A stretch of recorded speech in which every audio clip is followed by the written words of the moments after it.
Good afternoon, everybody. And I'm joined by Senators Gillibrand, Peters, and Kelly.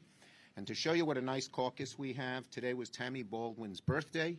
Her staff brought cupcakes for everyone, remembering those who were vegan with their vegan cupcakes and those who were gluten-free with their gluten-free cupcakes. And each cupcake was different. Thank you, everybody.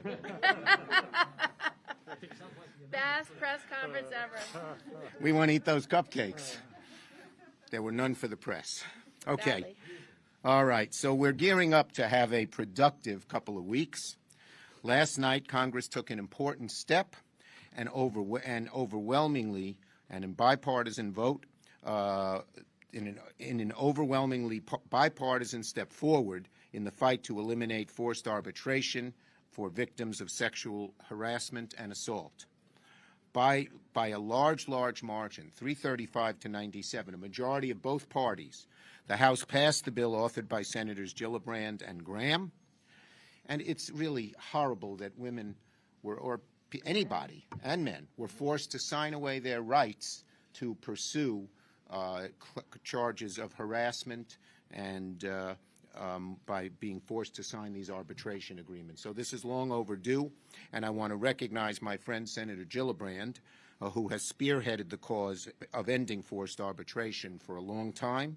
Thanks to her leadership, we're close to seeing this be passed into law. And I want to thank Senator Graham. We're working with him, and he is working right now to clear the Republican side so we can move this vote very quickly.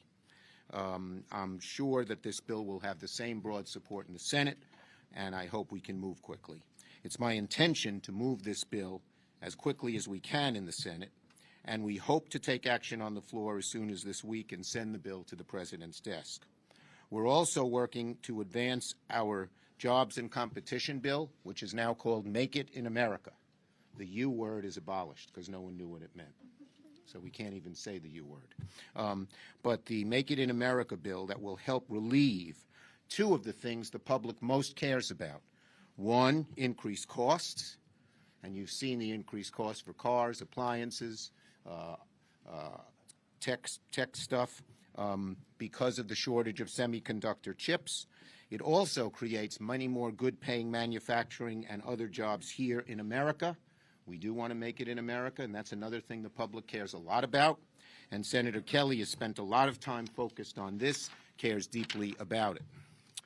The U.S. economy has experienced an economic recovery in the first year under President Biden and our Senate Democratic majority. Passing this important legislation will build on the success while lowering costs for American families.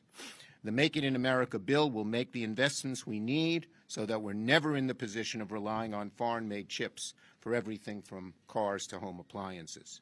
Now, there's a lot of work to do to move this bill to the President's desk. Obviously, we intend to go to a conference, an official formal conference, which takes a number of different steps, but we're working on getting those done. Now, one area that maybe doesn't get enough attention here in Congress but has an impact on the everyday lives of Americans is cybersecurity.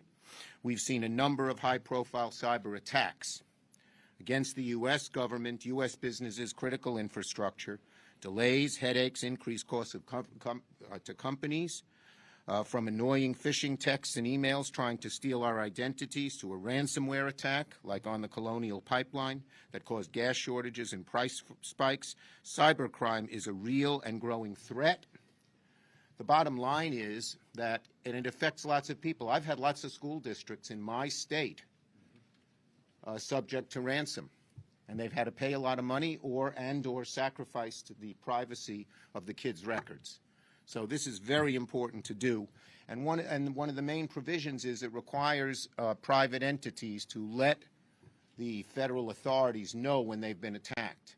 We have good cyber offense in America, but that cyber offense can't be used unless you know not only who was attacked, but the details of the attack. And the Peters bill, which is co-sponsored by Senator Portman, does just that. So I've asked Chairman Peters and others, I asked them to conduct a government-wide review of these attacks to determine what legislation may be needed. They've come up, Peters and Portman have come up with bipartisan legislation that he's going to speak on, and it's another area I hope Democrats and Republicans can continue working on as we pass meaningful legislation to keep America secure.